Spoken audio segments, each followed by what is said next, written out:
Israeli forces have stormed the Kamal Adwan hospital in Northern Gaza, forcing 350 people out, including all the patients and medical staff.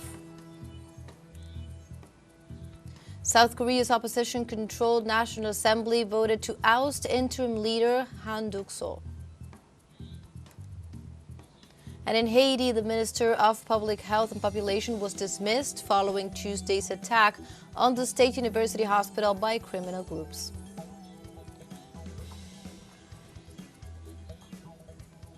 Hello and welcome to From the South. My name is Belén de los Santos. I'm from the teleSUR studios in Havana, Cuba. We begin with the news.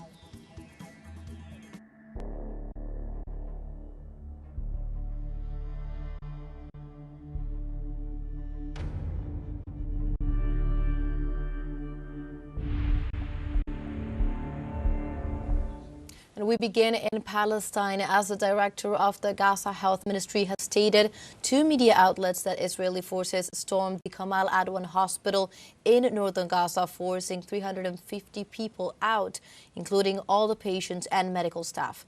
Authorities are reporting that around 50 people have been killed in this process, including 5 medical staff, as a result of an Israeli airstrike on a building near the hospital. Israel has ordered the evacuation of the hospital, endangering not only the staff, but the nearly 75 patients who remained hospitalized. In these last weeks, the attacks against this hospital, the most important in the area, have been constant, and the Gaza authorities are denouncing an ethnic cleansing operation in the north of the Palestinian enclave. And in Israel, at least 18 people were injured as they ran to take shelter from several Yemeni missiles early Friday morning. The Zionist Defense Forces claimed to have intercepted the missile at around 3 a.m. local time. Hours later, the Magen David Adom service in charge of the medical emergencies in Israel confirmed the number of people wounded. As a consequence, the Ben Gurion airport, the most important in the country, temporarily suspended its operations. The strike comes hours after Israel bombs Yemen in an attack that nearly killed the president of the World Health Organization, Tedros Adhanom Ghebreyesus, who was on a mission in the country. And we move on to other topics. On Friday, South Korea's opposition-controlled National Assembly voted to oust acting President Han Duck-Soo. The Democratic Party initiated the motion just 2 weeks after the Prime Minister assumed the role following the impeachment of President Yoon Suk-yeol, who is facing rebellion charges related to a controversial martial law declaration. Opposition lawmakers accused Han of failing to appoint judges to the Constitutional Court, a critical step for addressing Yoon's impeachment process, and claimed he had acted in support of Yoon during the political crisis. And in Spain, the autonomous community of Madrid is experiencing a wave of mobilizations where rectors, professors, and students from public universities denounce an unsustainable situation due to the lack of funding resulting from the budgetary management of community president Isabel Ayuso. Let's see. The community of Madrid has 6 public universities that serve tens of thousands of students. However, the regional budgets for 2025 propose an increase of only 47.3 million euros, far from the 200 million that the rectors consider necessary to reverse the underfunding accumulated over the last 15 years. Isabel Ayuso is at war with the public university. She's suffocating us at the budget level, with an underfunding of more than 35 in the last 15 years. The protests have reached the gates of the Assembly of Madrid on the day Ayuso used his absolute majority to approve the accounts for 2025. The protesters denounced the use of public universities as a weapon against the government.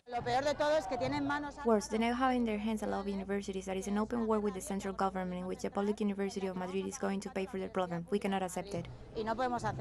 In Madrid, there are already 13 private universities compared to the 6 public ones. And the precariousness, denounced by the central government, affects all staff.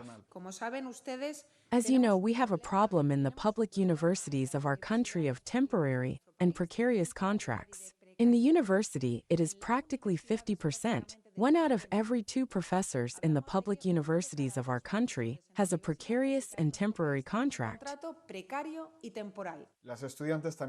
Students also raise their voices. A new law promoted by the Community of Madrid threatens to limit the organizational capacity of the student movement. Just after the students led camps in solidarity with Palestine and questioned the links of universities with companies that support the Zionist state of Israel. The law is a serious repression of the student movement. It is no coincidence that this law was passed just after the Palestinian protests. They clearly want to repress the student movement that has been demonstrating in defense of Palestine and against the relations of our universities with companies that finance the genocide that Israel commits. Meanwhile, the universities face a bleak outlook. The 6 rectors have issued a joint statement denouncing that the regional budget does not guarantee the sustainability of public universities after more than a decade of neglect. AUSO, aware of the importance of the cultural battle, attacks those who defend public education. With the case of the Complutants, they are so interested in the public university, in public education, and they are doing the same as with feminism, as with all institutions, colonizing it to use it in their service. With a budget crisis threatening the future of public education at all levels, the Community of Madrid is experiencing a conflict between a growing privatization model and the defense of accessible education. Mobilizations of the entire educational community promise to mark the coming weeks. And now we have a short break coming up, but first, remember you can join us on TikTok at teleSUR English, where you will find news in different formats, news updates, and much more. We'll be right back. Stay with us.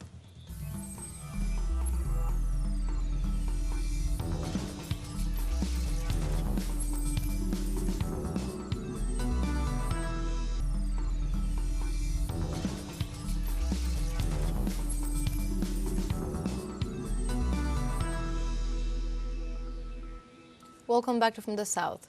In Haiti, the Presidential Transitional Council dismissed the Minister of Public Health and Population, Dukenson Loteblema, following the attack perpetrated last Tuesday by the criminal group Living Together against the State University Hospital. Government officials who gave this information did so on the condition of anonymity due to the tense situation of violence in the country. They indicated that the Minister of Justice, Patrick Pellicer, will take over as the new Minister of Health on a provisional basis. This attack on the hospital was one of the worst ever recorded, killing 2 journalists and a police officer when members of the coalition of criminal groups came in shooting at those on the premises. And in Panama, the canal celebrates 25 years in the hands of the country, but it continues to be overshadowed in a nation that is the 4th most unequal in the world and now faces the imperialist threat of the United States to conquer the canal again.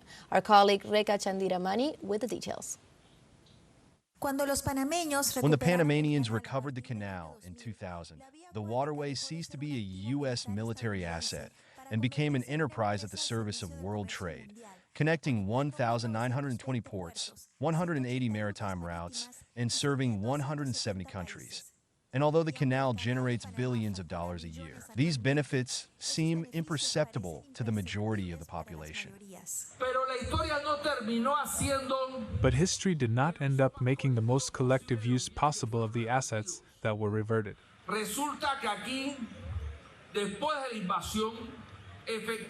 It turns out that here, after the invasion, once the military regime was suppressed, the democracy of those at the top organized things in such a way that those reverted goods passed into the hands of the oligarchy, and $30 billion went to the great robbery of that century.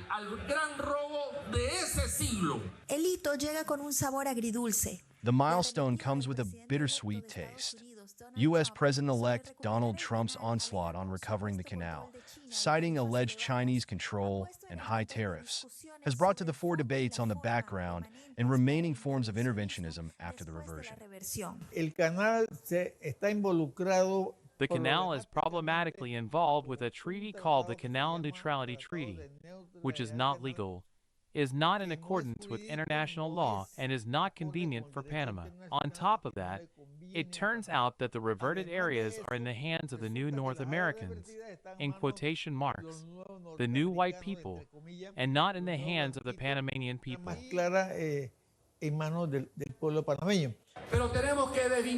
But we have to disassociate ourselves from that treaty, and that should be the government's position to start talking about it. We cannot accept that every time they want they threaten us because we are a small nation. After the signing of the Torrijos-Carter treaties in 1977, the U.S. Congress unilaterally introduced at least 6 amendments before ratifying it in 1979, the Concini Amendment and the Church and Number Reservation being the most controversial and interventionist in tenor. We continue to be seen by the United States as their position to take care of their backyard in South America, and that is what Donald Trump is referring to, in the face of the possibility of a global conflict, to put us as a military objective of their enemies. The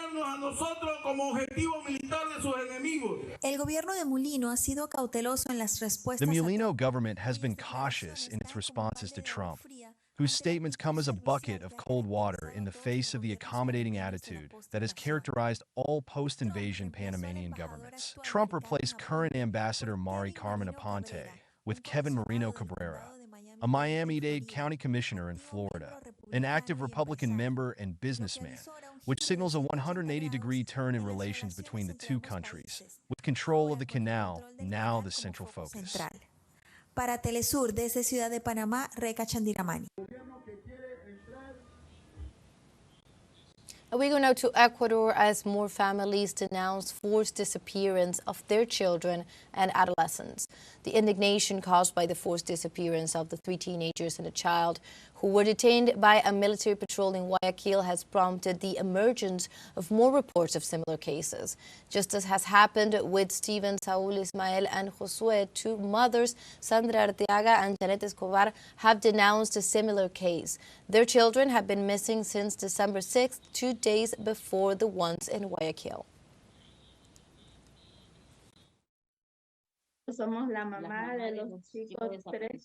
We are the mothers of the boys, 3 missing.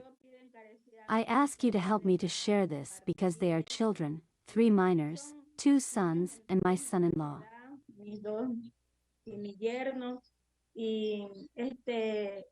Esto pasó en Lorenzo de Garaycoa, en la Hacienda Fortaleza.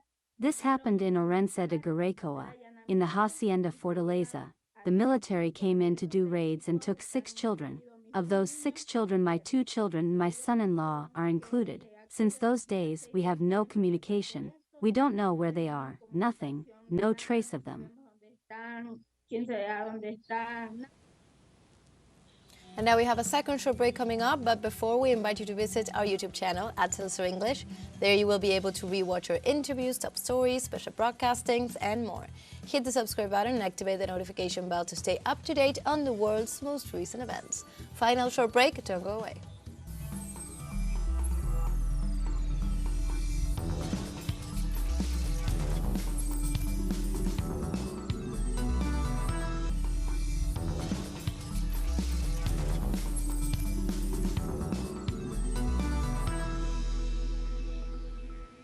Welcome back from the South.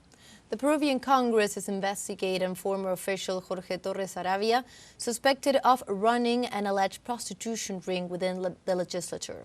Torres, who previously headed the Legal and Constitutional Office and is linked to the right-wing Alianza para el Progreso party, is accused of exploiting young women to provide sexual services to lawmakers in exchange for political favors.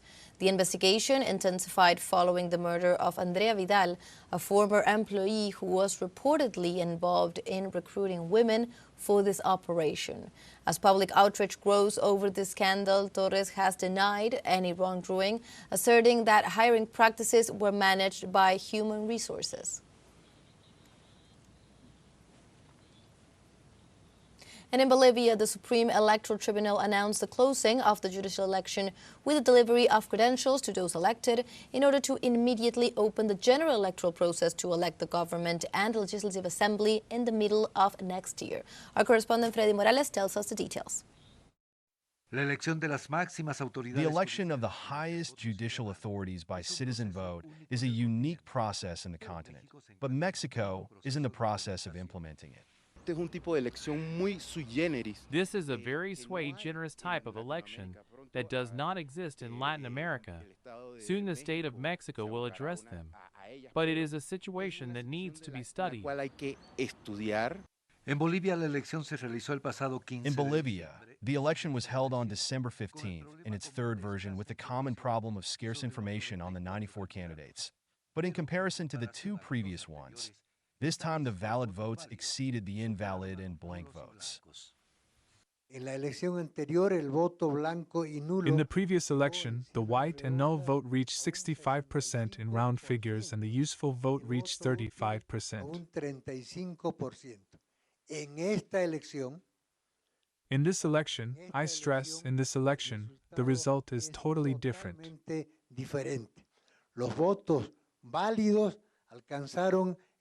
valid votes reached 64.29% and the white and null votes barely reached 35%.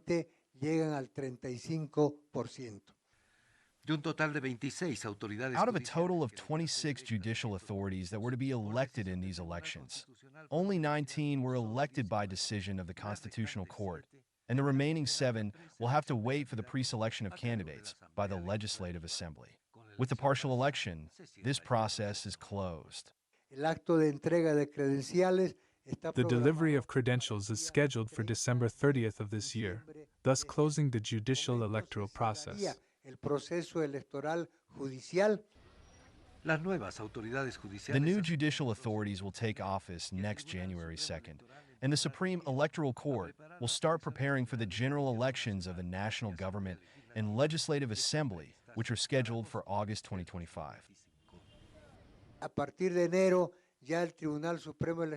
As from January, the Supreme Electoral Tribunal must dedicate all its efforts to the general election, which is programmed in principle for August 10th, 2025.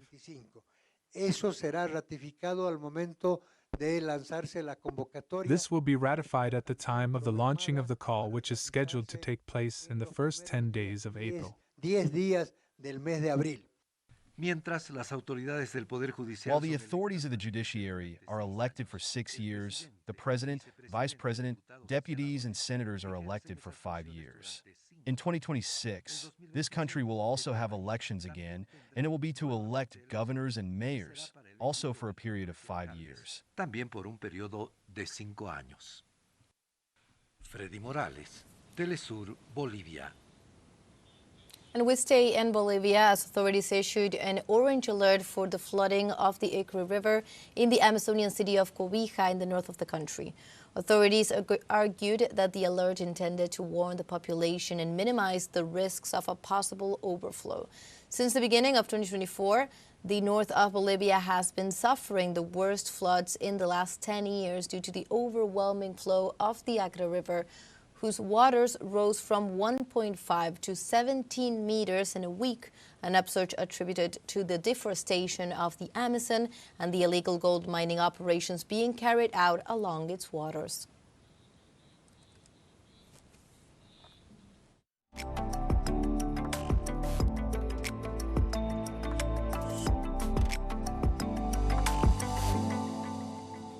And in other news, the lechona, a typical Colombian dish that represents tradition and unity, is positioned as the best dish in the world according to the gastronomic ranking Taste Atlas 2024-2025. From Colombia, our colleague Valeria Cardona tells us more about this. 28 years ago, Miller Dueñas Gonzalez came to Bogotá from Chaparral, Tolima, and here in the south of the Colombian capital, he set up his family business with his children. I started this business many years ago. It is more a family business than anything else. I started with my children when I first come from the village. I had the skills because I'm from a town called Chaparral, Tolima, and there anyone can make a lechona for their home. So I came to Bogota and I saw that it could be industrialized here, and that's why we developed the business of selling lechona. Although where he comes from, They do not add rice to the lechona. Once he arrived in the capital, he realized that this side dish was very popular in the city, and he adapted to the palate of the rolos, name given to the people of Bogota, and he began to sell this typical dish, cooked in the way of the capital. The lechona is prepared with pork loin, pork leg, rice, and peas. It is cooked for 12 hours in the ovens. When the client comes, we explain to him how to handle the product. We also sell portions if people want to come and eat here as a family.